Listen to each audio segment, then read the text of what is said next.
This is the Inside Scoop with Alex and Jeff. Welcome, everybody, to another episode of Inside Scoop with Alex and Jeff.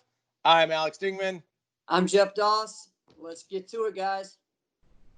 There's a great show today. Yes, sir. With us today, from across the pond, Dean Barry. Dean Barry, I mean, I got to think about it. You know, when I think Dean, you might be, are you the most decorated fighter in all of Ireland? Like, are you the winningest fighter?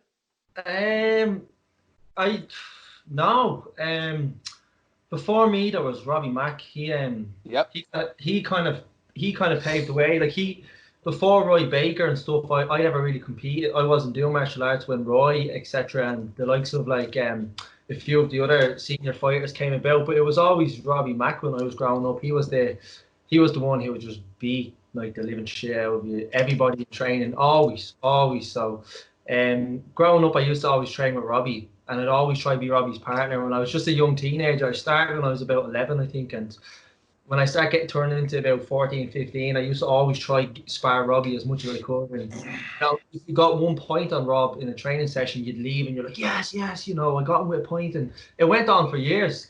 And you text him, I got you at that point, and he would have got you at 10. Like, so it was just one of them things. And that really like pushed me on and made me progress at a rapid rate, because I'd always seek the hardest spar of Robbie or Mark McDermott or Jay Daniels, because I was a lot younger.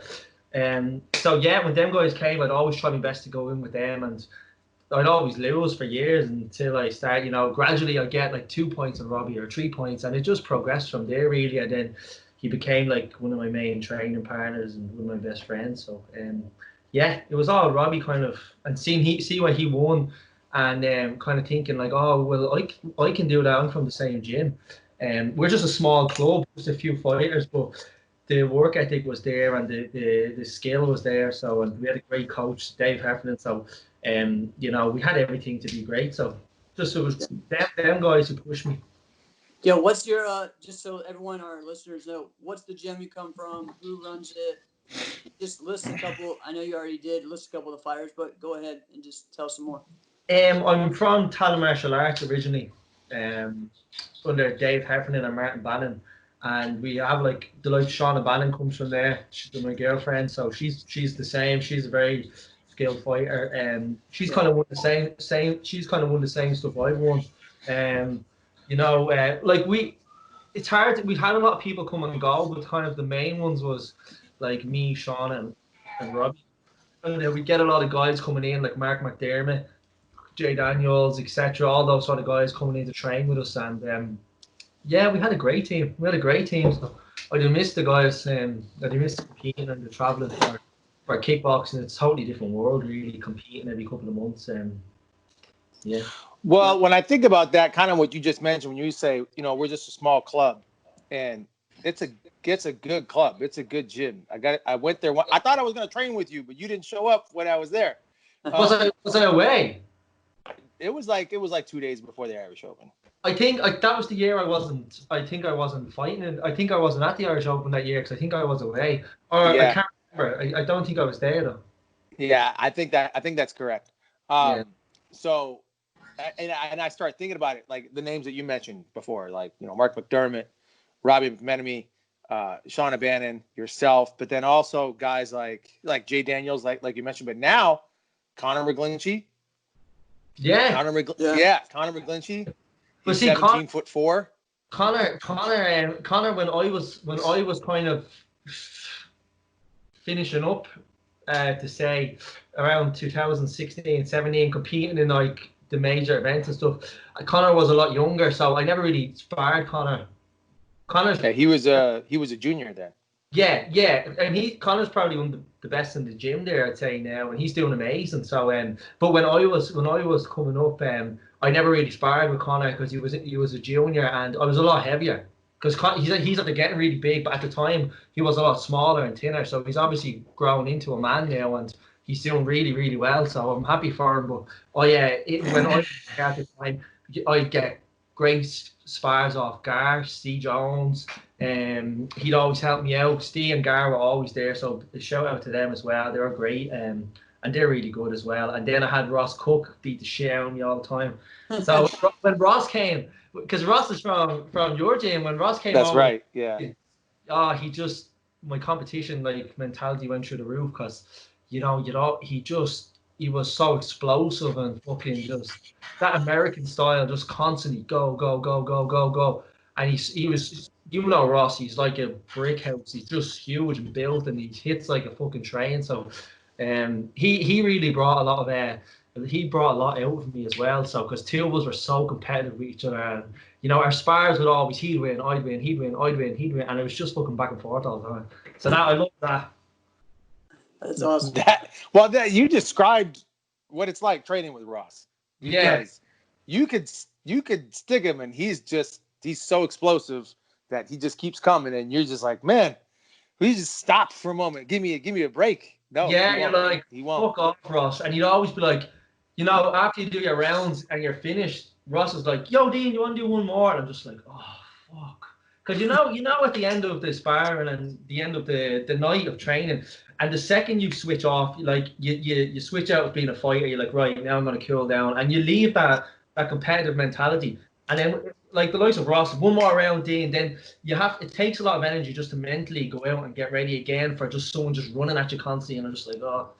But yeah, that's part and parcel of it, and that's why we like Ross came on a lot when he came over to train with us as well. So it was a great benefit for me personally and the gym for all that.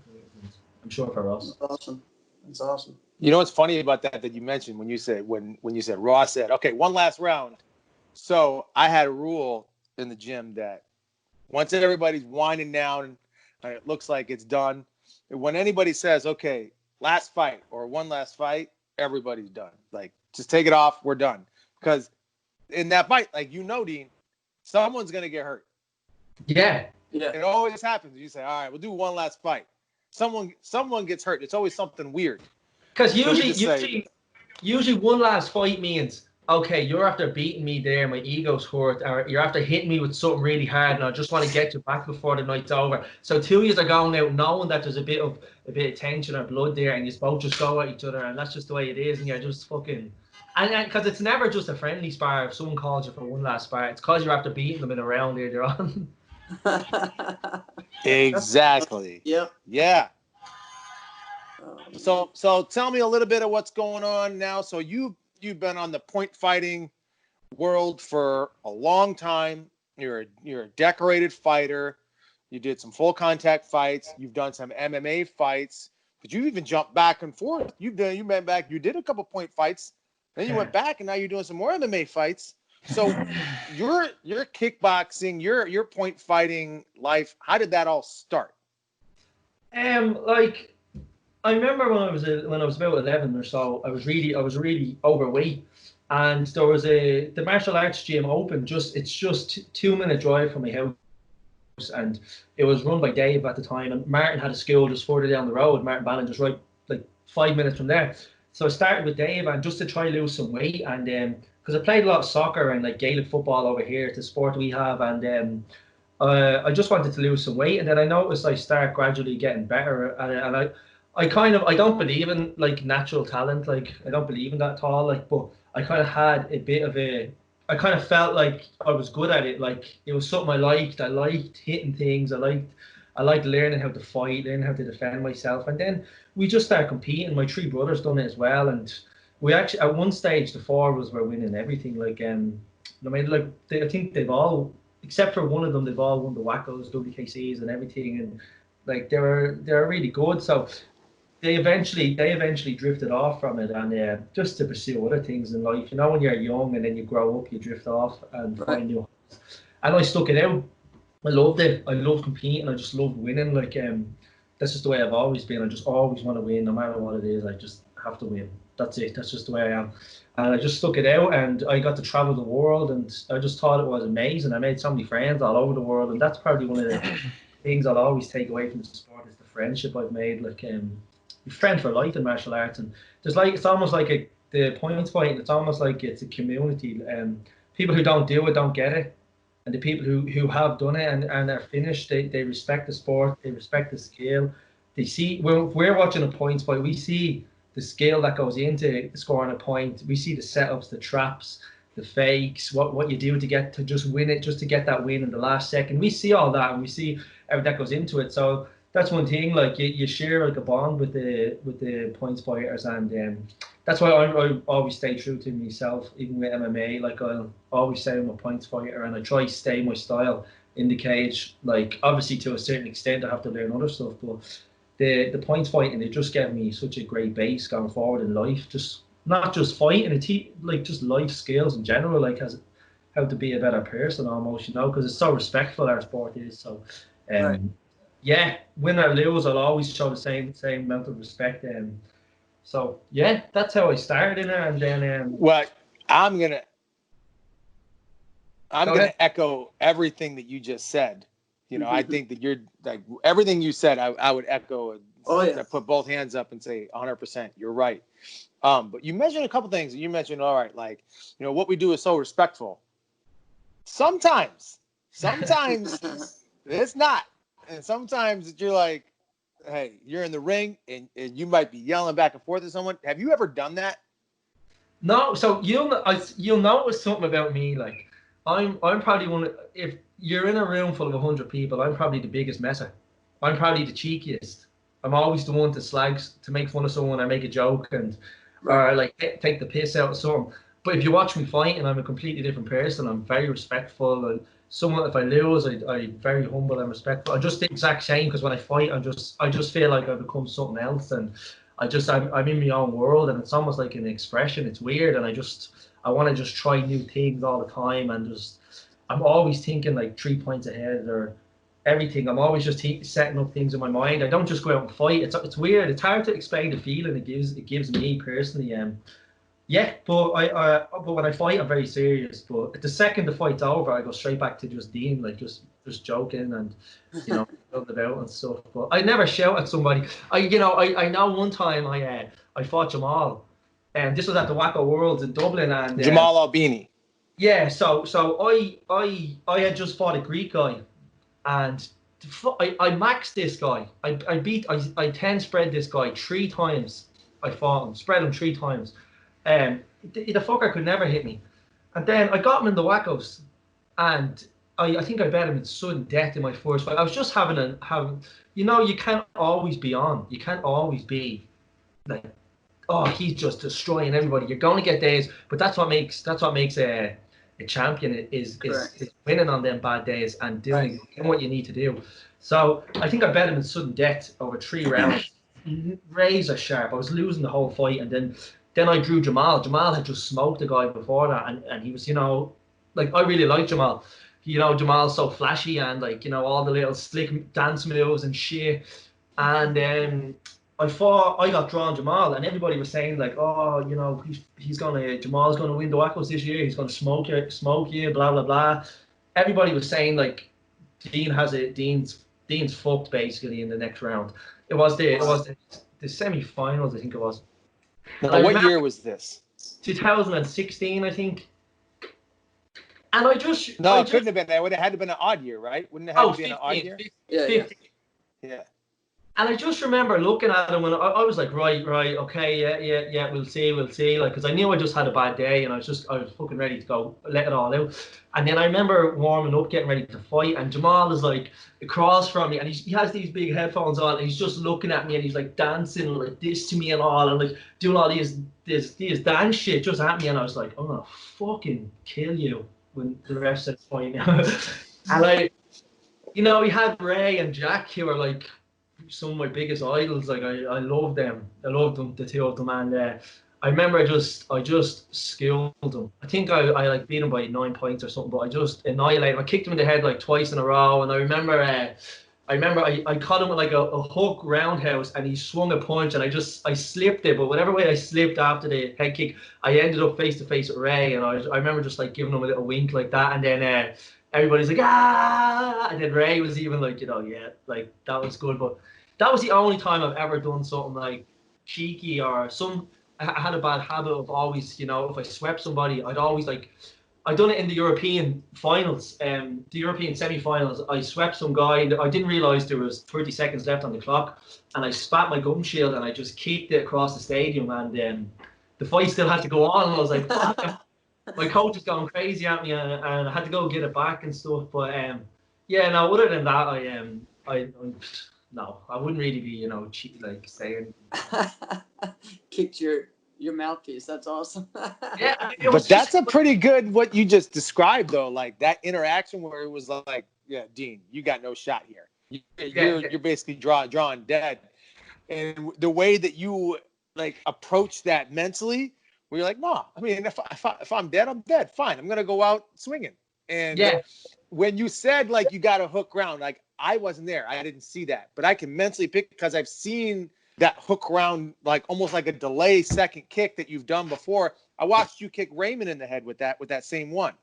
Yeah, because that was the one kick I always trip because I always like when I fight, I always try to fight as in I'll throw a shot to set up my next point. So I always fight kind of almost like a point ahead in my mind. Like, so I'll throw a kick and then I'll come back and I'll fake the same thing because I've already set up the second shot. And that's where I always get that head kick. And it's almost like a hook, and then people think that, they've slipped it, and then they end up coming back in and meeting the kick. So they kind of go like, whoo, and then they get a nice foot, like boom. So that was always my way of doing that. I'd always set it up and like pause for a slight second, then just whip it in. That's cool. I like that. So another thing, like, well, most people, if they haven't seen you fight a whole lot and they see your highlights, they would recognize you for the sweeps. Yeah, the sweep. Love it. Now, I've been on the record. I hate the sweeps. I hate it a lot.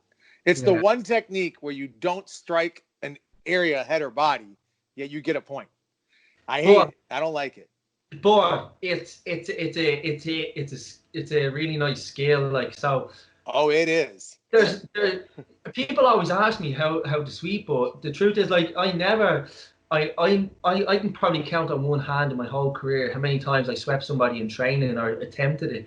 Because I'll never do it because you can hurt somebody, and in training, if I sweep somebody, they're never going to want to spar at me again. They're like, fuck him, like I can't practice my kicks, or he's just going to try sweep me. It's pointless. So the only time I ever learned how to sweep really was in live competition. Like, I just fucking go for it. And there's specific things you need to do with a sweep. Like, it's not just me spinning and trying to fucking take your leg out. There's a skill in it. You have to position your body, like, so. Like, you have to. I'll put myself in a certain position during a fight to deliberately make somebody aim for my head. Like, I'll lean forward and sit heavy if I want to do a certain sweep. I'll position my body differently. Like, I'll raise my guard if I want to spin this way, so they'll go for there, or my head if I go underneath. There's loads of different ways, but you always have to aim for the heel. So you have to initially get them on extension. So as they're coming up, they're on the ball of their foot. So you throw a roundhouse kick, sometimes you come up on the ball of your foot. So you have to time it, because if I sweep as they're like retracting their kick, then all the weight is on the back foot, and you could hurt yourself really. So it's just a real timing thing, and it's beautiful when it happens because you can't see, and when you turn around, you just see someone on the ground going like, "What the fuck was that?" When I first went to America in 2016, and I was sweeping everybody because in America everybody just kicked, and the sweep wasn't allowed, and I was just like, I'm just going to do it anyway because they haven't seen it before, so I'm just going to just sweep everybody. I love it. I just went for it. Yeah. I remember watching all those videos. Yeah, when you came over to America, like more, and it was like, oh man, he's just doing it just to prove a point. Yeah. No, it was. Do you know what? Right, I was doing it for fun as well, just because why not? Like. Right. But why not sweep somebody, But I did it because when I fought in America, when I first went, I have fought American guys a lot, but I know over there's so many people you wouldn't even know their name, and they're so good because they don't travel outside America. A lot of them for several reasons can't afford it. It's expensive, or they just like to compete locally, and they're all so talented with their legs. So I went to America and I swept people. They're not going to do that crazy chamber that you all do and kick up here. So they drop their leg, and then I can just take their legs and stuff like that. So it was always more of a technical thing. But Yeah. So, okay. Yeah. Go ahead. I was just So gonna say, similar to like when Raymond would hit people with a cartwheel kick in NASCA when that wasn't, allowed in NASCA. In NBL it was allowed, but he would just do it just because it was fun, Yeah, and here, when we're fighters, and the one thing I always tried to bring into points fighting was a bit of entertainment. Like I didn't want to just go out because I'm a very, very basic fighter. If you watch anything I land, it's the most basic technique you learn at the very beginning because that's how I land my shots. But I tried to bring excitement into the fights. I wanted people to run over to the mat when I was fighting because they're like, he's going to take someone out of it or he's going to kick someone in the face and like make it look really cool. And that was always the way I wanted to fight. I wanted people to want to run over to my mat when I was fighting. And towards the end of my career, it was like that a lot. Like when I fight Gombe at the Irish Open and stuff, I remember I just had everybody around me ring when I fought Ray as well. And it's a nice feeling because you're giving all the kids, like the kids growing up see you fighting at that level and beating these really big names, and then they think like, oh, like I want to get there, blah blah blah, and they start. And there's nothing better when you see like a kid mimicking your style, or they're trying to move like you, like just like we all did. Like when we did with Ray. When I remember when I first started, Ray was like my idol, and I'm this little chubby kid, and I'm like trying to bounce real fast in my gym, and it just was so unorthodox and not right. And but that's where I learned, and I was like, it's really nice seeing little kids trying to like stand like myself or trying to do things and asking you for advice and stuff. So yeah, it's nice. That's cool. Now, so you mentioned about we talked about the sweeps, and I mentioned like, all right, if someone hadn't seen a lot of your fights and just saw the highlights, they would know you as someone who sweeps. Who's someone else who's like a phenomenal sweeper, or maybe is there even someone who's better than you? Robbie. That's who I learned it from. Yeah, and I'll give him the praise when it's there, 100%. Like Robbie swept. Robbie was the first man, and everybody will tell you like this is going back in 2007, 2008. Like Robbie Mack was sweeping the best of the best. Like he was sweeping everybody like at the World Championships and stuff. So I saw him doing it, and then I started doing it. And like Robbie, I don't know what it is. Like he was sweeping people just as much as I was, but I don't know how mine got more notice. Maybe because they know Robbie's always doing it, and then here's me coming out just taking the legs out of everybody. And I don't know. He was the main man who I learned from. Awesome. And you're right. Back really quick. I'll just be back in 1 second, okay? Yeah. Go ahead as you go. So Jeff, I remember thinking about that. So as I was thinking of the sweeping, and I don't know if you got a chance to see him fight much, but Gregorio Delio, right? Yeah, he was a phenomenal sweeper. So and there's a fight. So when Dean jumps back in and joins us, there was a fight with him and Zolt where, I mean, we're talking Sweep City. Yeah, it's at the Austrian Classic 2010, where Zolt he was a phenomenal kicker, right? And is one of the all-time greats. But at that time, he didn't have the great dexterity, and he just kind of went straight at him, and Gregorio just went to town. So Dean, I was just telling Jeff about one of the great sweep matches I've ever seen, which was Zolt Maradi versus Gregorio Delio at the 2010 Austin. Yeah. You know the fight? He's in a black and blue top 10 suit, and he just fucking lifts Maradi over. Yeah, but Maradi almost does like a full 360 over him, like twice or three times, I think it was. Yeah. And I think he did that to him like three times. Yeah, cause Maradi, like I tried to sweep Maradi, and I don't think I ever swept Maradi. No, I never swept him, but Grillo just fucking Grillo was phenomenal. He was actually another guy who I really looked up to growing up. Like the best fighter crew, like Lucchese, Pissarro, and DeMarco, they were all phenomenal fighters. So yeah. Now, did you ever go against some of those guys that were known as sweepers? So. Yeah. To be honest, what was that like? I've beaten pretty much. I've beaten every single one of them. Like, the only person I never bet was Maradi, and I lost by I think like a point twice to Maradi. There was one year I fought him in Belgium, and I I lost by a point, but I hook kicked him in the face. Like he lifted his leg, and we're both facing outwards. I went underneath his leg. The video's on YouTube. I kicked him clean in the mouth, okay? And the referees gave 2 points his side, and I was like, what the fuck? Like, it was me that did the kick. And he didn't. He just lifted his knee, and I went underneath, and the slap. And that was the one fight where I said in my head, I was like, I beat him. I know I beat him. Like, and I was so pissed off. But I like the likes of like Roman Brundle. I beat him 3 times out of 3 in Europe. He beat me in America once when I fought him because the 2-point body kick just ruined me. But anytime I faced him, I always beat him because I loved kickers. But Maradi was just a much more technical kicker than Brundle lift. Brundle's a lot more technical now, I think. But at the time, Brundle's phenomenal now. But at the time when I beat Brundle, it was more, he just had this very scary leg. He just lift it and just chase you all over the place. So you'd have to just slowly break Brundle down. But with Maradi very rarely just lifts his leg and kicks. Maradi kicks till you land. Like he'll throw four kicks, but it's like 1, 2, 3, boom. As in Brundle will just go like boom, boom, boom, boom, boom, boom, boom. And that's the kind of way you have to fight them. Like Maradi's a very technical fighter. He doesn't really waste shots. But where Brundle would just cover the mat in about 2 seconds.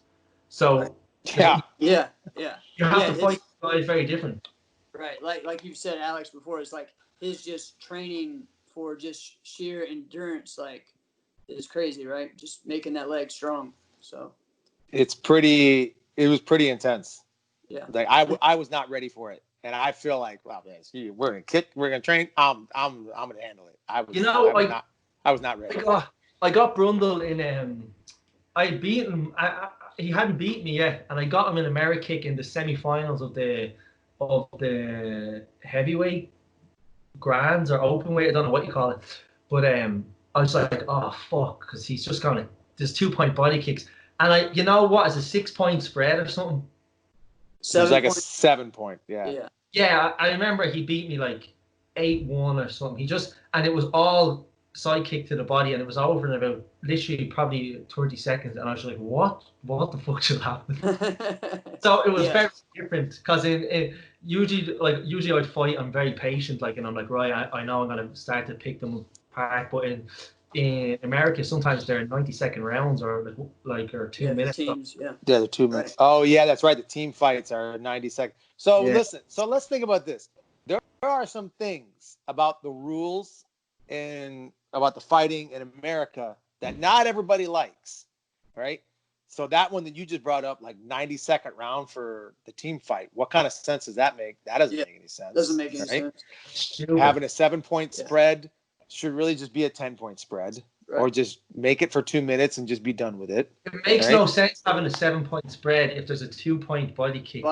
You can have two really top fighters go at each other, and I know if you hit me with 3 side kicks, I'm gonna get them 3 points back eventually, like pretty quick. But in America, I have to get 6 points back, and then you're under a lot of pressure against a skillful fighter who knows how to counter fight very well, and they're just gonna pull you in and just pop.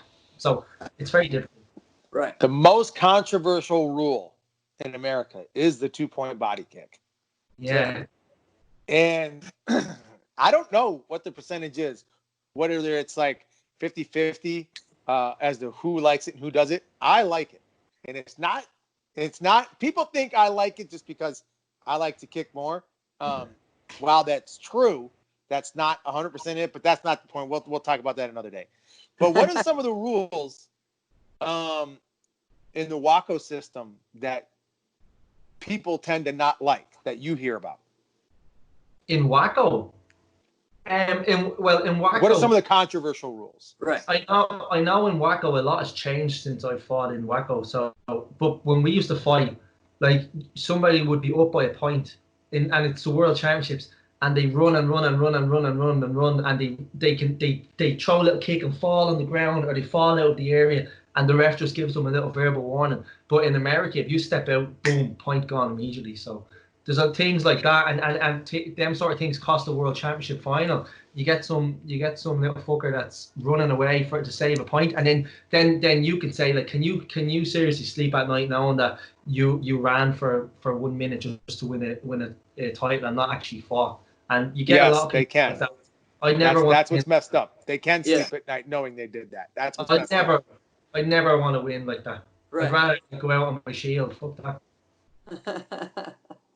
So yeah, but that's another one though too. That happens sometimes. Yeah. Like the one thing I will say about the WACO system, which you get a chance to experience more of, is the rules are the rules. Whether somebody calls something one way or another way, like what you experience, like, well, I kicked them straight in the face. Nobody can really control that. That's just that's a judgment call. But what I appreciate more about the WACO system is they're clean cut. It's black and white. You know what it is, right? This is the way it's supposed to be officiated. Whereas like the thing that you just explained, like, well, the guy runs, and he just ran out and then time ran out. That happens here too. That happens sometimes here too. It all depends. It sometimes depends on who is controlling it. So I've experienced that same type of thing. Yeah, depends on the center. Even if they run out, I'm gonna crack them. Even if I'm not getting the point, I'm hitting them just because they ran. Right. Well, and also in the States, it's, if 1 foot is out, or if you're in the ring and they're out of the ring for like a second, you can still follow up and hit them and score. So that's a whole different thing than in WACO. As soon as that person's out of the ring, they reset, right? I think now they reset wherever they went out though, or is that where they stop? They stop it. Like, see, I love WACO, and I've won every WACO event there is. Like, I won the Irish Open 4 years in a row at my weight division, and I always fought the best. Like, I always had Gombe, Tomas, still all the big names. But the only thing about my career is like I just could never get a grand champion. Like I won a couple in America, and Canada. What's the Canadian tournament? Quebec Open. There's a lot of tournaments there, but that's a big one. Yeah, but I never, like, I always got to the semi-finals or something. I just I don't know what it was. It was almost like a mental thing in my head. Like and every time I get to the semi-final, I'd be winning the fight. I'd be like flying, and then just something in my head, like almost like it was like, no, you don't win grand champions. You know what I mean? And it was just this like mental block as an athlete, and I don't know what it was, because I'd fight that person in my division and I'd take them to skill, but then if I got them in that, I don't know what it was. So that's one thing in my career in kickboxing that I wish I could have won more. I wish I gave more attention to, because I'd always be so focused on my division, and I wish I put more time into the grand champions and stuff, Yeah, definitely understand that. Now, you've done WACO, you've done some NASCA tournaments. What other ones you've done? You've done WKC, right? Did you do WKA? Yeah, I won the WKA, WKC, WKKC, WOMA, WACO, all the worlds really. But the funny story, I hadn't done kickboxing for maybe a year and a half, like points fighting. I didn't even train it. And the WKC Worlds came to Dublin in 2018, and they called me and said, "Oh, will you please fight, please? Like, we really want to win, blah blah blah." I didn't even train it, and I was like, "Right, go on, fuck it." And I ended up winning like my division. I won continuous. I helped win the team event for us. Like the first time Ireland won the team event and that, and then I won the overall grand champion and everything. Like, I won like €1,000. I fought Robbie Lavoie in the final. But it's really confusing, because I grew up my whole life, like, oh, you need to train if you want to win something, and I trained for months for a world title and stuff. But at the time, I was just doing MMA. I hadn't done 0 points fighting, and I went out and it was like I never left. It was weird feeling. So I don't know how, like, where I'm like, I don't know. The theories are a bit all over the place when it comes to that sort of shit. But I just, the way I fight, I don't need to have so much, my distance and timing and shit doesn't have to be. I don't have to be so quick, because I'm a real, like, kind of like almost like a counter attacking fighter almost. So right. Yeah, it just suits me. It suits me if I don't train. I know I'm still gonna go out, because I fight with my head first. So, but yeah, that was wow. Yeah. Yeah, pretty good. I couldn't have pulled that off without training. Never. I was like, right, I'm gonna go out here and fucking lose in the WKCs. And I went and I actually beat like the best guys there. Like I beat the best Guatemalan. Like there was this guy, he was just tearing through everybody. Like he beat Conor McGlinchey in his division, and I fought him in the Grand Champion, I believe, and swept him. I swept about 15 people. Literally about 12 to 15 people that weekend. I landed all the sweeps. Every single fight I swept somebody. So it was great. That's awesome. Well, the gold medal round for your weight division, I watched that. I'll never forget this. So you were fighting one of my students, Alonzo Payne. Yeah. You guys went to overtime. I was losing. I looked over. I was like, what the fuck's going on here? And I looked over at my coach and I was like, I'm losing. And he was like, I know. And I was like, I need to win. And he was like, I know. And I was like, I won't fight the Grand Champion if I don't win this. And he's like, well, then you have to fucking win. So I whipped out some old tricks. I knew the experience would beat him. I knew just to relax and slowly get the points back, because if you stress in them situations, I'm just going to run into shit. So that's one thing I'll always say to somebody is just relax when you're down a little bit and just 1 point at a time. So you can just 1 point at a time and take your time. And eventually they feel the pressure then, So yeah, I knew it. Yeah. Well, the other interesting thing about that match is I watched it because it was a time difference. I watched it on my phone while I was in physical therapy. I just had shoulder surgery like a few weeks before that. So I'm in physical therapy. My physical therapist is there. And I said, hey, I just got to tell you, we got to stop just for a moment. I have to watch this fight, but I'm going to tell you what's happening. So I basically told her, I was like, it's going to be kind of simple. These two guys are going to try to hit each other. Whoever hits the other one first is going to get a point. She goes, oh, okay. And I said, sometimes you get more points for other things, but see if you could figure it out. Dude, she was into it. She was like, oh my gosh, this is exciting. And I'm like, all right. If other people watching point fighting for the first time just watched a match like that, that'd be great. That's what we need. Man, because I know I was brought over for a few seminars to England and stuff, because I remember the coach from the gym that wanted me over. He said his guys used to study my foot, like they'd study my footage a lot in training and wonder like how I'd win. And he was saying like, you're the most simple fighter, like the most basic fighter ever, like, but what I do works. But that's just the way I am. I'm a very simple fighter. I hit hard and I fight smart. And I think I don't know, like you wouldn't call me a flashy fighter apart from the sweeps. I never throw stuff unless I know I'm gonna hit. Like if you watch all my fights, you'll see anytime I throw a head kick, 90% I hit really, because I only throw it if I know I'm gonna catch it. So I would never call myself a flashy fighter. I'd more just say I was technical, Right. So you did a lot of point fighting. Yes. Over all the world circuits. You've done it all. Like you mentioned, you beat just about everybody. Yeah. Then you started doing some full contact. How did that go? When did that start? How did everything go with that? So I started full contact. I said, you know what? To be honest with you, I lost the push in kickboxing, because like it's very expensive living in Ireland and stuff, and I just couldn't. I was like, I didn't see a financial future for myself doing the sport that I've been doing for 15, 16 years. I like, even running a gym over here, you make buttons. It's very hard to make money in sport karate over here. Like it's very, very hard, because in America it's a different world. But I started thinking of different things, and I said, well, look, I don't want to work in an office. I don't want to fucking do this and that. I'm a good fighter, so why don't I just try MMA? And I started falling in love with MMA at the time. And I moved to Canada, and I was... Wait a minute. Time out. Yeah. You didn't do full contact kickboxing first? You went from point fighting straight to MMA. Bro, I did MMA for 6 weeks and took a professional fight. Yeah. Never did that in my life. What? Never did jiu-jitsu, never did wrestling, never did full contact, never did boxing. I did 6 weeks of a camp, and I took a professional fight, no amateur fights. I fought some fucking crazy Marine from America, and he was a wrestler, and I just was like, I'm just gonna knock him out. So yeah. Wow. All right. Well, there you go. So everybody out there thinking you got to go through years and years of training. Apparently, if you're Dean Barry, you can just pull it off in 6 weeks. That's amazing to me. I've never heard of that. it was probably one of the fastest transitions for someone going into MMA and taking a professional fight like this. I know people that are doing MMA 6-7 years and they're still fighting amateur. They're like, I'm not ready yet for pro. And I was like, I'm more of a throw me in the deep end and I'm gonna learn. I learn quick. I learn going against the high level competition as I would in amateur. And I said also throw me in professional because I want to make money.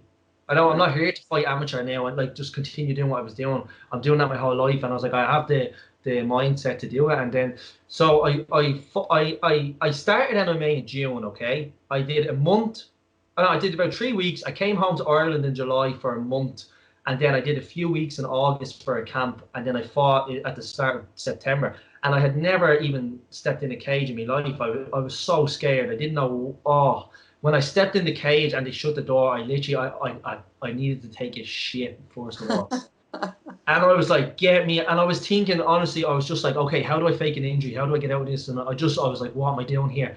And I just started swinging, and I was like, fuck it, I'm just gonna learn as I go. And then it worked. But then after my fight in September, I flew home to Ireland with my family.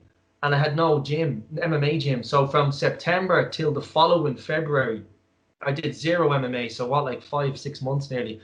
Then I joined an MMA gym and I started doing bits of MMA learning. Now remember, I had absolutely 0 experience in jiu-jitsu. I didn't even know what the fuck to do, like so bad. And then I fought that May. So I was still only a couple of months doing MMA, and I fought in the biggest arena in Ireland, and I fought some guy with so many fights. He was Bellator vet, and I was destroying him, and then he ended up catching me on the ground in the second round, and I didn't know what I was like. He caught me straight away, but I had no experience in it, and my stand-up was worlds apart from him. And then after that fight, I said, okay, I need to go and learn, and I took a year out and I just trained and I learned jiu-jitsu. And then my last fight there, I fought a purple belt in jiu-jitsu, and he had 2 title belts as an amateur. He had like 20-something fights, and as an amateur, and then he had 2 pro fights and a lot of Muay Thai, and I don't even think he hit me. I think he leg kicked me once. That was it, and got a great knockout. And it's just been it's a difficult month for me because it's been pissing me off lately. So I fought in June. I got an amazing knockout. I had UFC, the UFC matchmaker contact my manager, and I have all the messages and everything. Contact my manager saying they love me, they'd love to sign me. They were like, get him another fight. So I was like, right, okay. So I was scheduled to fight in August against a guy who was just released from the UFC. I was supposed to fight him in Miami. Can't remember his name, but he was good. And Sage Norco had beaten him in the UFC. So my manager called me and said, I have a very interesting fight in August. Do you want to take it? And I said, fuck yeah, I want to take it. And he said, you don't even know who it is. And I said, I don't care. And he was like, blah, blah, blah, this, that. And I said, okay, yeah, cool. Then that fight got called. That fight got cancelled. Then in October, they had talked about, they had spoken about putting me in Dominican Republic. But then they couldn't get me matched on time. So I had no fight then. Then I was scheduled to fight in December against this guy who had like 10 fights. He was a tricky little fucker. And then when I got to the airport, I didn't have a work visa. So they Googled me, blah, blah, blah. They looked up they brought up a big fight poster of me like this, and then, so they wouldn't let me through. And then, so that fight fell through. Then I was scheduled to fight April 26th in Dominican Republic against a guy who was 5-0. He's very good judo, wrestler, jiu-jitsu, and because I just needed one fight to get me either on the Contender Series or get me the call up I needed, because they were very interested in me. They still are, and that fight fell through, and they pushed me forward to the 26th of this month, and then it got called up again. So they're trying to get me in September, in July or August. And I was talking to my manager yesterday, and he was saying they're still asking about me. They're very interested in me. He asked me to keep training, keep focused, because I've had 4 fights fall through now. So now I'm back working in an office full time, and I'm training around them hours just because I need to get some sort of income, because I'm expecting my first baby now in December. I just thought that, you know. Oh my goodness! Congratulations. Yeah. So happy, yeah. And wait. So it's gonna be in December. So you don't know if it's gonna be a boy or girl yet. we're finding out on the 27th of June. We're having a reveal party and stuff. So yeah, it's with Shauna. So yeah, awesome. yeah. Oh, congratulations! Congrats. Well, I would assume that. So yes, congratulations to her as well. Yeah. That's amazing for you guys. Wow, power couple. Yeah. So now I have to. I can't just think about myself, you know. So I went back full time, working in an office. Obviously, I fucking hate it. But it's just so I can look after her and my baby and save up as much money as I can. And he said hopefully he'll get me out in maybe the end of August or so and get me that fight I need. And I just need that. I need that one more fight to get another knockout. That's 3 knockouts. And I'm only doing MMA. If you take the time that I actually joined it and actually got some training, I'm hardly doing it 2 years, you know. Yeah, that's awesome, man.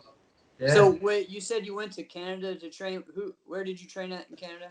I trained in TriStar with Faraz. Wow. Yeah. That's the gym. If you're gonna train anywhere there, that's the one. Yeah, I loved it. Do you know what? They used to have to tell me to leave the gym. So I lived in the dorms. I trained 3 times a day. I'd always do a morning session. Then after the morning session, George St. Pierre would always take us training again. Straight away, me and a couple of people, he'd take us to either his private gym for some sparring or drills or wrestling, or he'd take us swimming. And then I would train that evening again. And I basically lived in the gym. They were connected to the dorms.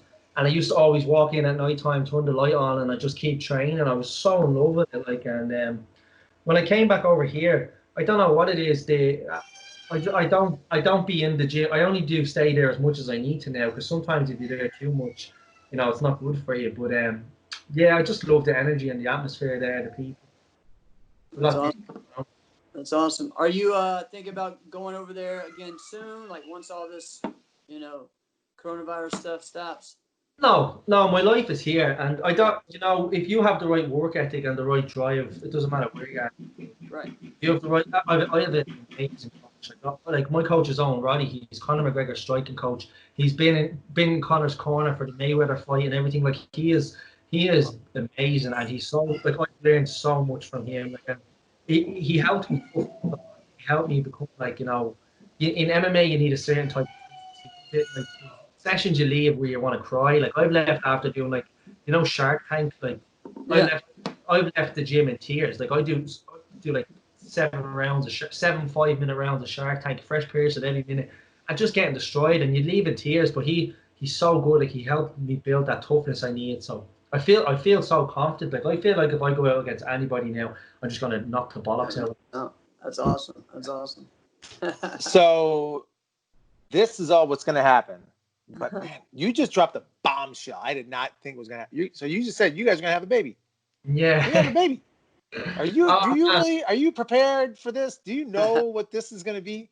I'm a baby myself. Nah, I'm so happy. Do you know what, Alex? Like this year, bro. Like Jesus, man. I lost my gran. Like I think 10 weeks ago now. She was like my mom, like literally the love of my life. Like I spent every single day with my nan, and we lost her to it. Like she had a tragic accident. She wasn't even sick, and she fell down the stairs one night and severe injuries. And she fought for a week straight, and she just couldn't get through. And that it's been so hard for me. Like I've actually had it's the first time in my life I lost somebody, so I've been really struggling to get by with that and come to terms with it. And we found out we were having a baby just after, and it just changed. It just helped me get through the hardest time in life. And I'm so blessed to have Shauna now and the baby, and it's a blessing, Yeah. So yeah. baby is a big deal. I mean, I love it. I'm a dad. I'm a dad of 2, right? I'm a dad of 2. I'm gonna tell you one thing. I have not used an alarm clock in 3.5 years. Because there's no point. There's no point. This morning I was up 4:30 in the morning. Fuck off. Really? That's just what it is. What do you mean? You don't have a choice. You have a choice. And here's the crazy part. That's not like, all right, you go to bed and then they wake you up at 4:30. No, you're gonna get up like 2-3 times in the middle of the night. 4:30 just happened to be it. Right? Sometimes it's 5, sometimes it's 5:30. This morning was 4:30. Oh my God. Come on, Daddy. Yeah, Let's man. go play, Daddy. if that happens, I'm gonna just turn to Charlotte and do a rock, paper, scissors and see who gets up first, because I'm not getting up at 4:30 in the morning. Fuck that. It's not an if. See, that's the thing. 4:30 that's a gift, because when they're first born, you got to wake them up every 2 to 3 hours. Jesus, what? Because you got to feed them. You got to feed them every 2 to 3 hours. They can't sleep through the night yet. You got to. So yeah, prepare. So when I say like I have not used an alarm clock in 3.5 years, that's what I mean. Like for real, I haven't. Because once the one was sleeping through, the other one was here. Then once he was sleeping through the night, because she is now potty trained, and now she wakes up 2-3 times in the middle of the night, and then by 4:30, 5 o'clock, they're just up. Do you know what? I'm actually, to be honest with you, I always wanted to be a dad. Like I'm a real like family person, so I've always wanted to be young enough having my first child. So I'm actually I was over the moon when I found out. I wasn't like, oh fuck, or what am I gonna do? Like it gives you a different sort of drive in life. Like even with my career now, I just want to make it so bad just to give my child a good life and my girlfriend. So, I've always been for my family, and I always will be. So that's why I'm really happy about it. And I don't know. At the start, I was like, I don't know if I want a boy or a girl. I originally wanted a boy, but because if I have a girl, it's gonna break my heart. Like Alex, you have 2 girls, do you? Oh, I've got a girl. My daughter's 3.5, and then I have a son. Oh, you have a son. Yeah. So I'm like, because I have 3 brothers, and we're so like protective. So like, if I have a girl, she's gonna have no life. Like, maybe when she's 30, she can have her first boyfriend. But like, if I have a boy, like just like do the father son things and stuff. But I actually don't mind now. Like once the baby's healthy and happy, yeah. And how old are you again? 27. 27. All right. Awesome. 27. Wow. Man, yeah. You got a lot. I wish I was 27 when I have. And I'm gonna tell you this: it's a young man's game having infants, man. It's a young man's game. I was 35, and I realized before we even brought my daughter home that it's a young man's game, because my wife went into labor on a Sunday night at like 11 o'clock, but she didn't deliver till Monday night at 10 o'clock. Oh. So we were up the whole time. But then once she delivered, baby's here. Right? Middle of the night. Like, we didn't go to sleep. Are you kidding me? We got this baby here. So nobody slept that night. Then the next night at like 11 o'clock, you go home. So we have not been to sleep for 3 days. Jesus. Yeah. But when you're in your 20s, you can pull that off. Yeah. When you're in your mid-30s, no. You can't.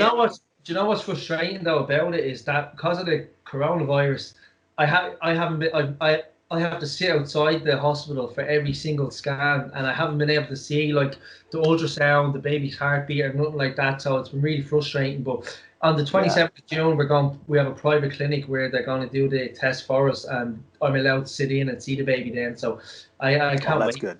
Yeah. Yeah, everything's different right now, man. But you got, you're blessed to be able to, to have that right now. So that's an awesome blessing, man. And I haven't been able to do I haven't been able to train MMA in a few months ago with this virus. Like all I've been doing is fucking just running and punching a bag and doing some pull-ups and sit-ups and I try to get some pad work in with my boxing coach, but other than that, I can't do MMA. And they've started some outdoor classes in my gym at the morning time, but I'm working full time, so I can't even go to them sessions. So I need some normality back in my life, like just because I don't know anything else. All I've done my whole life was training every day, and I at one stage I went up to 86 kilos a few weeks ago. Like the heaviest I've ever been is 82 outside of camp. I was outside my back garden. I was shadow boxing, and I was throwing a hook, and I just felt like a fucking tit just wiggle. And I was like, what the? I was just like, what was that? And I was like, hold a second. So I put my video, I recorded it. So I was like, well, I'll record it and see what sort of state I'm in. And I took my top off and I'm moving around and I was like, fuck that. So I've been on a diet the last while now, like back down to my normal weight. But I swear, bro, like with the pandemic, you just eat You just eat. Yeah. I'm aware of that. That was something I was going to ask you, how you were training during this time and stuff and everything. But yeah, you touched on it there, man. Yeah, it's everyone. It's funny hearing everyone's story and what they're doing right now. You know, a lot of us, you know, like I run my own karate school, and so you know, having to change over to virtual classes and do stuff, and then now we're doing outdoor classes as well, and you gotta just stay busy and like adapt and keep trying to find ways to just keep giving more, you know. And my girlfriend has the keys for their kickboxing gym, and that's only 2 minutes from both of our houses. So we actually train there almost every day. We do pad work, or her dad does circuits for me and her. Like we'll do circuits together, and we'll do some like bag work and maybe some pads, and just like she's staying healthy during pregnancy as well. Like she's not going too hard, but it gives me the option to still be in a martial arts environment, because there's only so much you can run before you just get so bored, man. Like I was running. Yeah.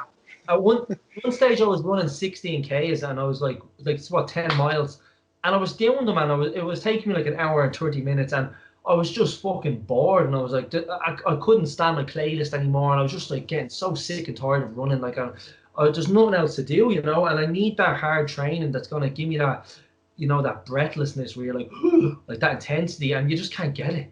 Yeah. Well, sure. I have an idea for you. There's a stretching and kicking class that would be great, run by Jeff Doss, and he does it online is it every Monday? Every Monday, yeah. Yeah. I don't know what time it would be there. It was let me know what time it is at, because I know we have so many Zoom classes over here that the guys are dealing with kickboxing and stuff like that. But to be honest, I'm just being brutally honest. I tried a Zoom class, and it was like a striking class, and I just found that I just couldn't get into it. Like I just couldn't get into it. I just was like, I'm just gonna do my own workout and stuff and do some bag work, and but it gets to it just gets repetitive. Yeah, it's tough. I mean, but it's been cool to see how everyone's kind of come together and stuff. You see some of the different countries training together and stuff. That's been cool. I've been teaching a lot of them, but I want to actually do the same thing and get in on some of those as well, because it's different. Like I haven't been able to be like the learner, you know, in some of those, or just training. So yeah. So it's cool. What would you teach Jeff, Dean? If you had to teach Jeff something, what would you teach Jeff if he has to be a learner? Jeff? Well, he doesn't really know me yet, so. I teach him how to speak.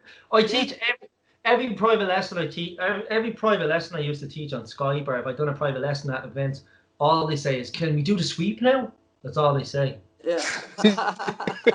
So I'm like, yeah. That's a good point. That's probably. No, I definitely want to, because I was going to do more, you know, overseas and stuff, training the first and fighting. The first we did the WKU Pan Ams, and the English team came over, and the first thing the guy tried to do was sweep me. It was funny. Pick my leg up to hit him, and yep. No way. Yeah, like, but everybody tries to sweep now. But at the time I was competing, like very few people would do it. Like, and I think very few people could do it. But yeah, you see a lot of people now doing it. I always used to. I loved the Irish Open because you fight so much.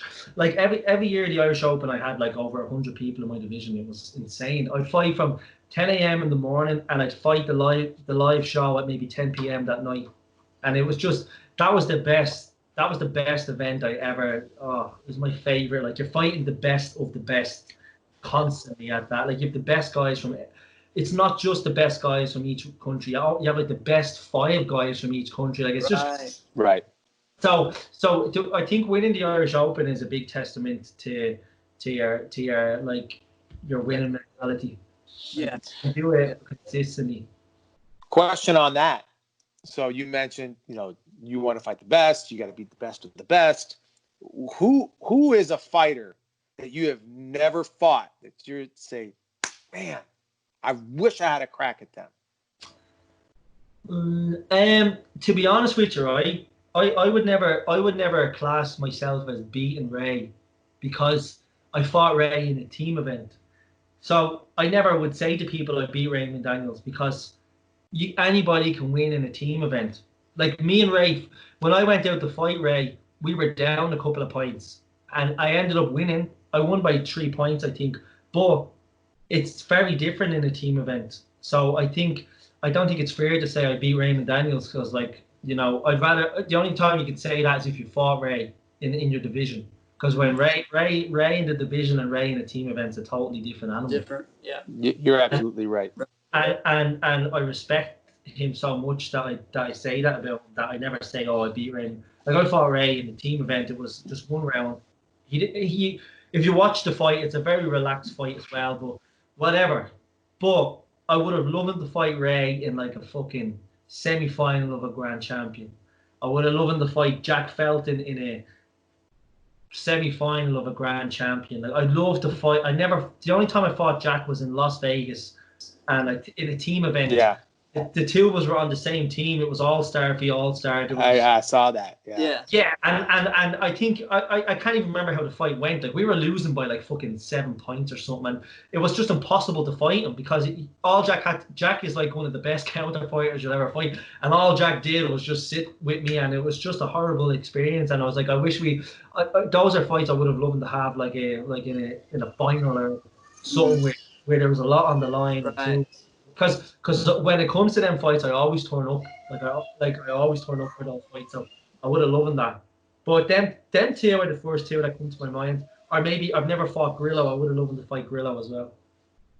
Yeah, that would have been awesome to see. That would be one I would want to see. Yeah, because when I was at my peak, like I fancy myself against anybody, and that's the truth. That's not trying to be like arrogant or anything, but because I believed in my abilities at the time when I was there. I'm only 27. I train all the time. I know if I came back, I'd still be the same. Oh yeah. Now, okay, so along that same type of topic is like, you know, fighters you've never fought before. What about tournaments you've never fought in before? So you mentioned, like, you know, the Irish Open. You know, that's the best testament, and I agree with you. But sometimes there's just tournaments that are fun to go to, or ones that you just wish, like, I never got to that one. Is there something like that for you? I've done fucking everything. I think there's one that would have been good. I think the U.S. Open. Oh yeah, I went to the U.S. Open, but as a coach.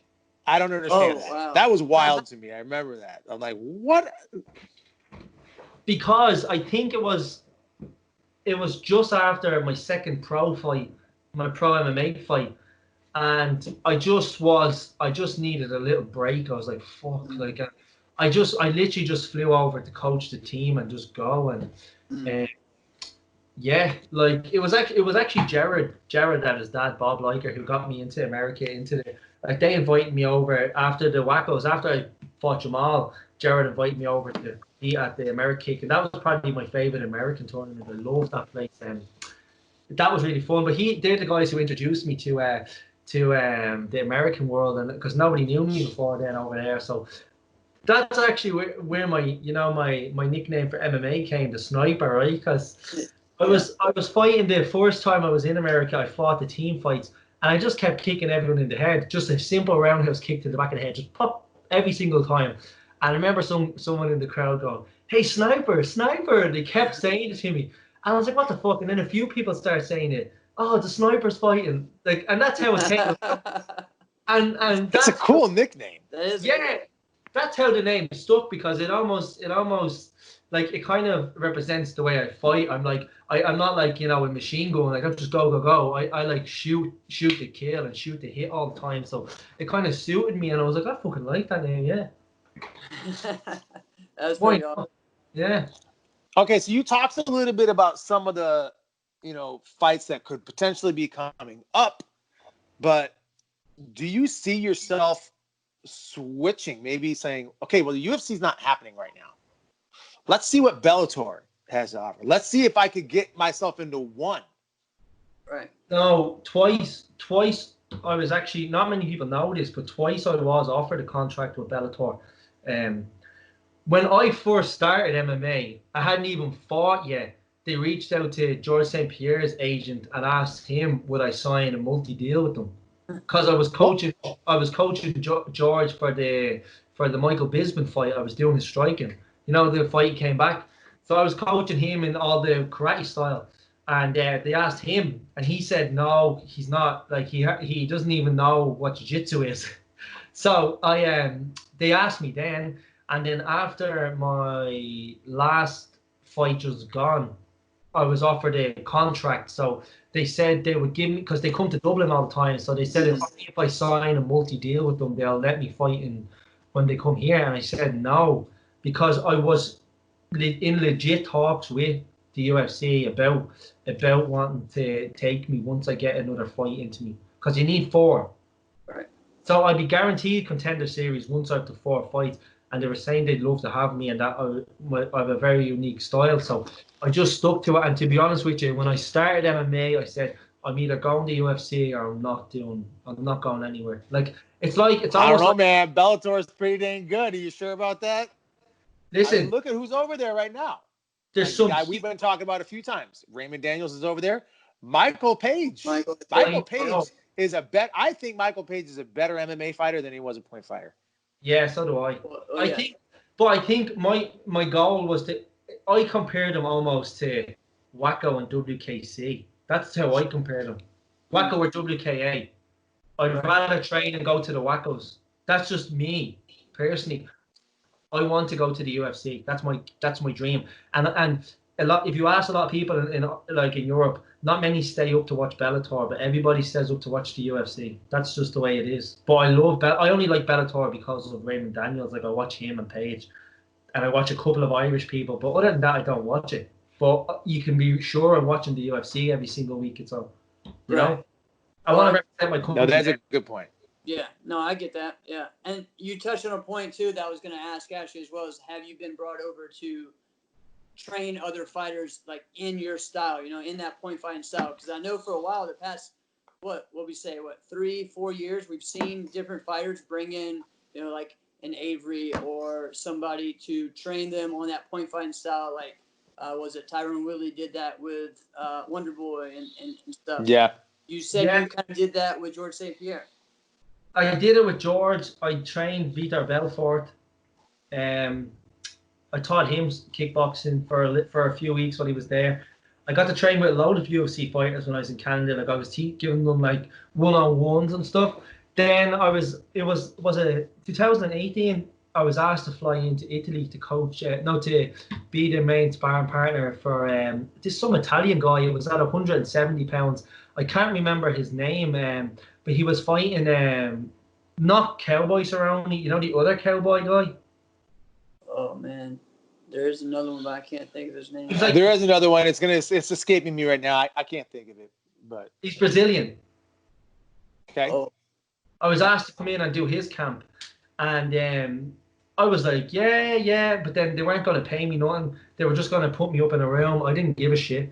But then I heard that it was just going to be brought in for sparring to try mimic the style, and they'll just try to knock me out. And he's in peak fight camp physical shape. So wait a minute. They just wanted to bring you there. They weren't going to pay you to be there. No, and they were going to try to knock you out. Their gym, like not knock me out, but like their gym, they just go in to spar and try to kill each other. Alex Oliveira, that's it. Yeah. But they just go in and brawl and fucking, they're very rough and aggressive. So I would have flown in there to try, you know, do the style, and then they would have just been hitting me really. They would have been trying to hook me, because because you have to, coming up to a fight, you need to actually spar like a fight. I do the same. Right. Yeah. So I wasn't even in shape at the time to do fucking 3 5-minute rounds or 5-5s, whatever it was. So my coach said, no, it's not a good idea. Then I know my friend Alfie Davis, who trains in London Shoe Fighters with Michael. He was in kickboxing for years. I know him very well, and he's an amazing fighter. Alfie Lewis, he fights Bellator lightweight division. He asked me would I fly in because he was fighting some guy, Tim Wield, who has a really strong lead leg and a good right hand. And he was asking me to come over, but then their fight kind of fell through and stuff because it got cancelled. I don't know why, and he fought somebody else. But I've been asked a few times, yeah. Well, I don't know. Right. What's that like? What is that like? Do you get paid to? Are you becoming their coach? Are you just a training partner? What is like? Because a lot of people are just kind of like, all right, I flew up there. You know, like you said, are you just getting your room paid for? Are you getting, you know, a fee? What is that like?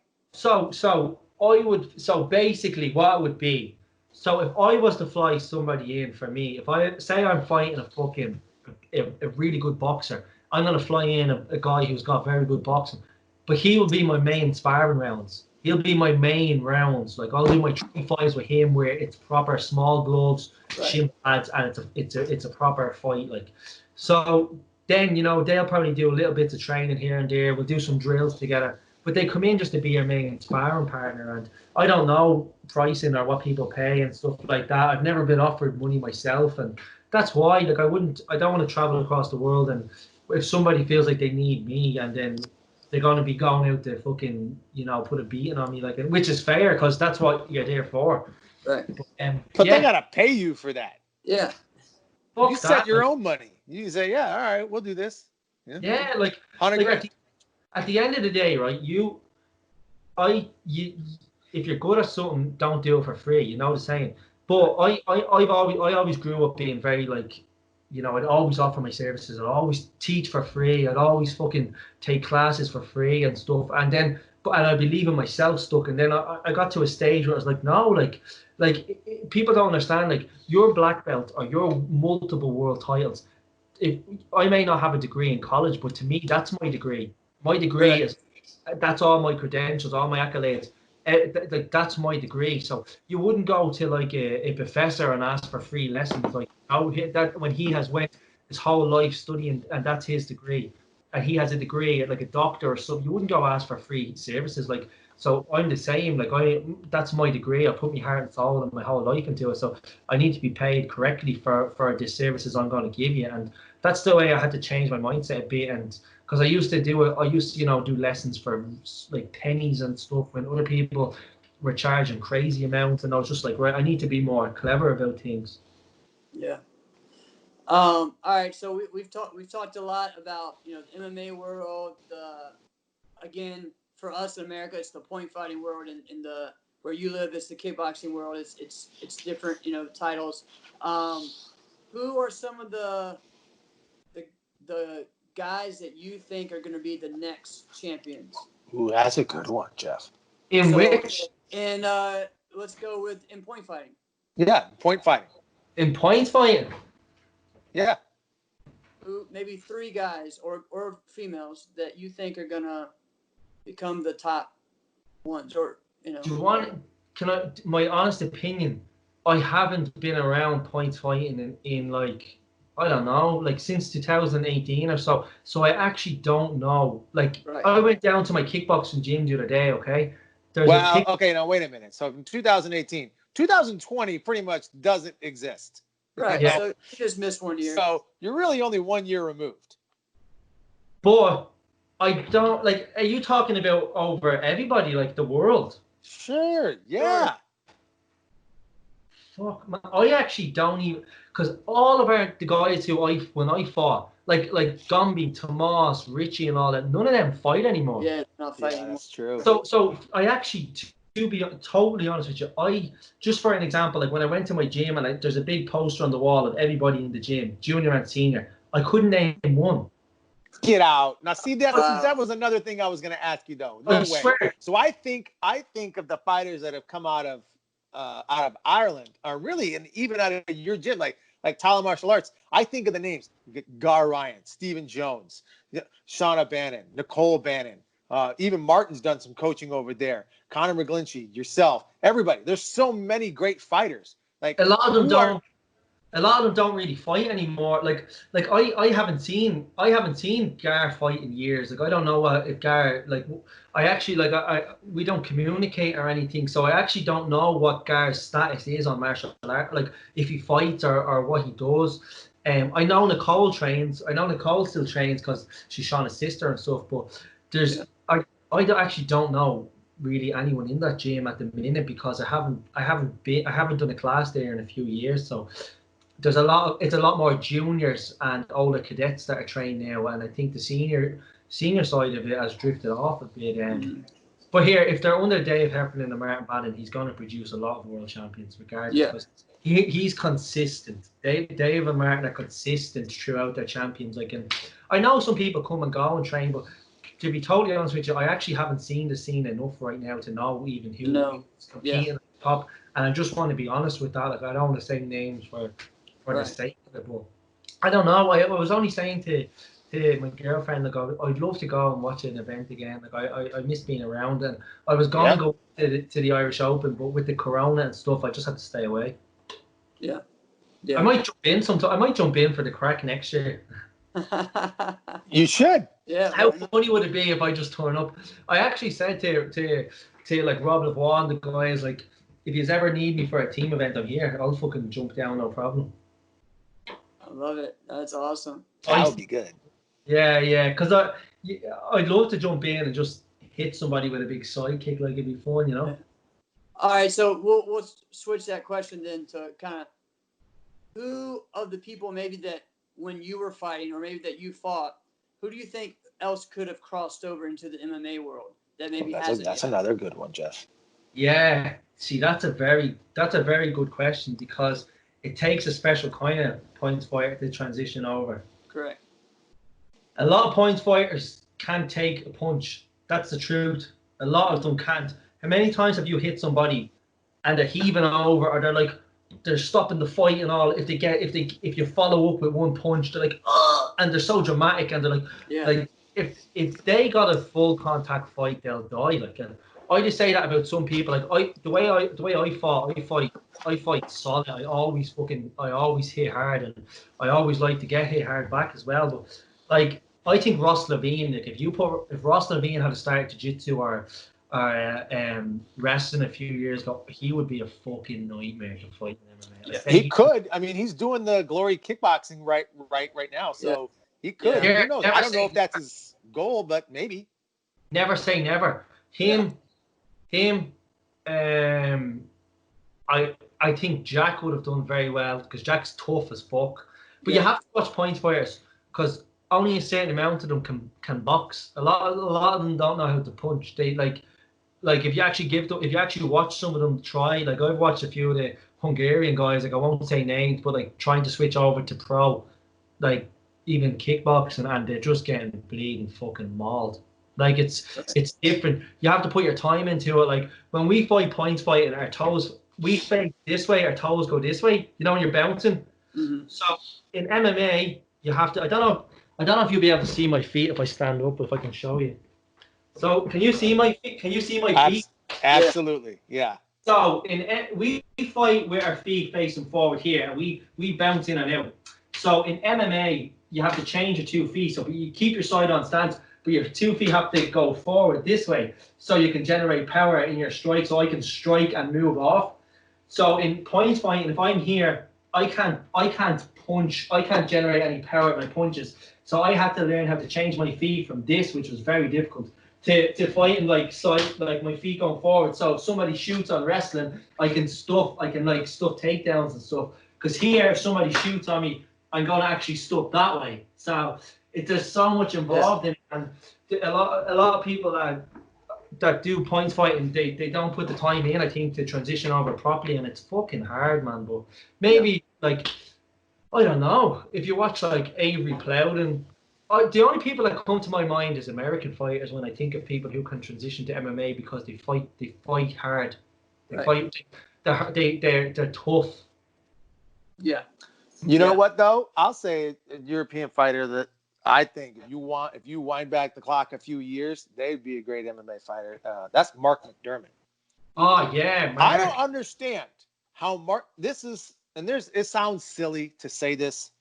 Mark McDermott blocks so freaking well, and you would never think that. Like, how do you block everything? Right? Yeah, and he's solid. And there's just, if there's one thing that you look at Mark McDermott, like, he never gets blown out, and he's always in it, and he wins often. I just feel like he could take a shot. The first time I met him, we fought each other, and he had a missing tooth. And people were making fun of his tooth, and I'm like, man, why are you making fun of this guy? And I didn't know that he literally just got his tooth knocked out the day before. Yeah, and I'm like, I did it. What? You knocked his tooth out? So Mark, tell me how this happened. Mark had a cap on his tooth, okay? Okay. I knocked it out twice.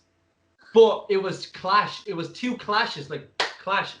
Remember the first time I knocked it out, I was only a teenager. And his tooth is just stuck in his gum shield. And he just picks it out, puts it down, puts his gum shield back in, and he's just fighting away. And I was like, this guy is fucking nuts. And then I did it again, training with him, and it doesn't faze him. Oh, tooth out, and he just fucks it there and puts it back in, and he just fights. He is a nightmare. Like if you blitz Mark McDermott, he just does this, and he just blocks everything, and then he'll just go like this, boom, and he will do about 100 blocks, and then just hit you, and it's so degrading. But he's amazing. Wait a minute. You knocked his tooth out at 2 different occasions. Yeah, and he didn't give a shit. Wow. See, that's what I'm talking about. Yeah. Like, how do you phase someone who you literally knock their teeth out of their head and they don't care? Right. That's a perfect example, because there's guys like that who you'll hit and they'll just embrace it. Like I fought the European semi-finals in 2013, and straight away the guy elbowed me, just boom, and my tooth came straight through my face. My whole face was open. You could see my teeth, and I was holding my face shut like this, and I got super glue and quickly glued it. And they were trying to disqualify me, and I was like, no. I was like, I'm fighting, and we went crazy back and forth. I was like, I'm fucking fighting. And I remember after the fight, like I ended up going on and winning it. And after the fight, it just opened out, and I could literally drink something, and it would just spray. But there's a lot of people crazy. Yeah, there's a lot of people in our sport who would fucking just completely give up if they got a little bang like that with fear, because they're not used to it. Okay, so you've mentioned that a few times. Who are some very good point fighters that should never do full contact?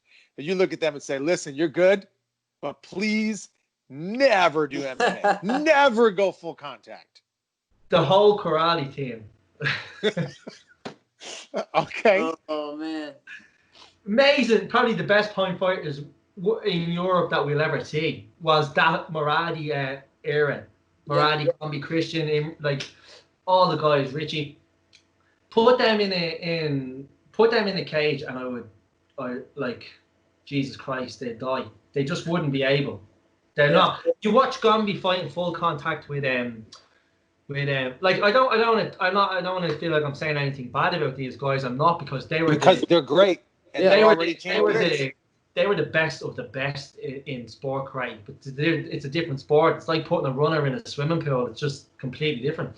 So I watched them trying to fight full contact points, and Jesus, like they just were getting bullied, and they just, because they fight so flicky and loose, and they're all just about tipping you and running away, and they perfected that art where they just beat everyone, because that's the rule. So they, if you can't beat them, join them, and that's what they did.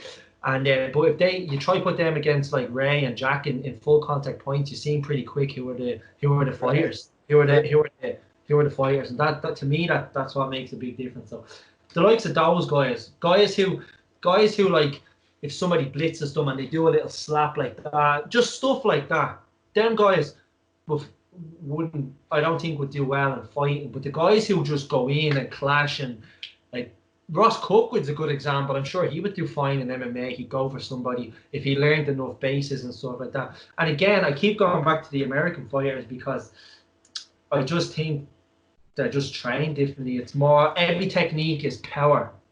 Boom, boom, boom, boom, boom, compared to some different clubs where it's like, very light tips to set up a blitz, and don't commit to that kick because you need to fight, because you're going to lean back, so you need to just tip it lightly so you can back fist. But in America, it's all just chamber, bang, and blitz, boom, boom, and it's just different. And I can say that because I've fought in America for nearly 4 years, and I've fought the best of the best. So that's just my opinion, I think also too, a lot of the American fighters like cross train as well. Like they do either have, a wrestling program in their gym, or jiu-jitsu, or or they've tried kickboxing or something. I mean, I don't know. I feel like there's more of a crossover in that, or people are, I don't know. There's so many local MMA leagues and stuff that people are trying to get them to try, and hey, you're this great karate guy. Let's put you in here and see. Maybe you'll get us some tickets. So, look, the one thing I'll say is our style transition correctly over to MMA is one of the most exciting things to watch in a cage because it's so unpredictable. You don't know what's going to happen. There's kicks and strikes they've never seen before. Right. We do hook kicks, spin kicks, side kicks, rounders, all off lead legs, swap stance, the exact same thing. It's so exciting compared to someone that comes in and just tries to swing and grapple. We're like the next evolution of that. And you see it with a lot of the MMA fighters in the UFC who have came in and are similar to us. Like, look at Raymond Daniels. He's, 39, 40. He is just, when he fights, people are just mesmerized because he's just phenomenal. Like, what he can do, it's almost like he's like the Michael Jordan of martial arts. And that's what people appreciate that and see that with Ray. Like, they see, like, look at the amount of UFC fighters who reach out to Raymond Daniels or even comment on his highlight video. Like, if ESPN put up Ray's knockout, you have all John Jones and everybody like, oh my God. So I take inspiration from people like him. Like, he makes me see that, like, our style works. Like, believe in your style. Like people love our style. Like, be creative. When I watch him, it really inspires me. And just what I was thinking of it there. Can you imagine putting Cameron Dawson in a pair of 4-ounce MMA gloves? Yeah. Well, I was wondering if you were going to say that. Yeah, that would be a crazy I think people would literally die. People would, even if he just fucking backfist somebody, they'll die. Yeah. Oh yes. my God. That would be so awesome. You know what's so funny? I was fighting in, oh Jesus, I don't know what the tournament was, and the grand champion is on fucking a table or something. It's in, not Philadelphia, Pennsylvania. No, he's talking about Kumite. Kumite. Oh my gosh. So yeah. I had 4 fights, and I was sweeping. I know. I was at that tournament. I know what you're talking about. So Cam Dawson, I had Cam Dawson next. I was watching him fighting, and he was so aggressive, and like, he was so big. His legs was like the size of me, my whole body, and I was like, oh fuck's sake. And I was watching how hard he fights, and he walked up to me and he goes, if you try to sweep me in this fight, we're gonna have a fucking problem. And at the time, I didn't realize how friendly and how warm-hearted Cameron is. And at the time, I was like, this fella's a fucking gangster coming up and threatening me here. And I was like, what the fuck? And I was actually very intimidated, and I didn't even try. I was like, yeah, I'm not gonna bother sweep you. And I didn't even try throw it because I was so intimidated by the way he just came up to me. He's like, we have a fucking problem. And then after the fight, I actually got to talk to him, and he was so nice. And like, I'm good friends with him now. We talk a bit on Facebook and stuff, and I always support what he puts up. And but at the time, I didn't know him, and he was just this guy that was so powerful. And you know, I was kind of like, I thought in my head, I was like, he's a bit of a crazy fucker, you know, basically. Cam's on another level with his intimidation and his intensity and his training. He is as traditional as you get. Yeah. Like, he is by the book. He is like, you know, his reverse punches, it's literally like fucking, even if you're watching him fight and it's all like he's just so traditional, but he's so explosive and powerful, and it works for him. And I know his dad taught that way as well, and I know Cam is living his legacy and taking over and doing the exact same thing. So I love seeing when he puts the videos up, because it's a great reflection on his father. So I always make sure I watch his stuff for him, you know. That's awesome, man. Yes. Oh man, this has been great. I mean, wow. You've kind of covered it all. Like you said, you've been everywhere, all the circuits, pretty much, you know, and then just kind of went in. We're like, hey, let's try this MMA thing, and why not? Here we go. We're knocking somebody out. That's insane, man. So, what do you want to leave everybody with our listeners today? What do you want to tell them as far as your mindset, something maybe that you've learned from sport martial arts to MMA? Just share that before we finish up. Just one thing I will always say is just like, never, like, it doesn't matter where you come from. Like, I came from a tiny gym, just a little small community center, And just believe in yourself. Don't listen to people who tell you can't do this, you're not going to win this, you'll never beat this person. Once you put your head down and have put in the time to learn and listen and observe and always be yourself, I'd say never try mimic somebody else, because if you try, usually when you copy someone else's style, you're never truly yourself, and you'll never move as true as yourself. So they say, the saying, original is worth more than a copy. So just always believe in yourself. And same if you want to transition over to a different sport, same thing, just believe in yourself, keep your head up, don't listen to the people that say this doesn't work, karate doesn't work, and this and that, because I'm a perfect example that it does work. Ray is a perfect example, Michael Page, we've so many, Ross Devine, all of us guys, we're a perfect example of sticking to the sport where you came from, never forget your roots, and yeah, just sky is the limit and just work hard, and anything is possible. Yeah, I love it. Awesome, man. Awesome. Hey, I have one last question, and you just dropped it right there. You said Ray and Michael Page, buddy, they're in the same weight class in Bellator. Oh, I know. What do you think if they fought each other? What would happen? Personally, like I don't want fucking Jesus that fight, right? Well, we want to root for. Here's the thing: it doesn't. If they were fighting anybody, we're gonna root for them. Doesn't matter. Yeah. So, but now let's just imagine they're fighting each other. So, do you know what? Right? Think? That fight, two styles can make for the worst match, the most biggest stalemate ever. That fight, they know each other inside out. There could be just a lot of moving, very little hit, little striking. It could turn out to be a disaster of a fight. Personally, I think, because two of the same styles sometimes can ruin a fight. But it could either make a crazy fucking video game looking fight. Right. Someone's getting knocked out. But to be totally honest with you, and I'm more root for Ray, but Michael Page has way more MMA experience. Yeah. And I think he does. Potentially the better MMA fighter. That's me. I don't disagree with that. I think if they got to the ground for an extended period of time, I just feel like Michael has a lot more experience, like you said. Yeah, that's what I mean.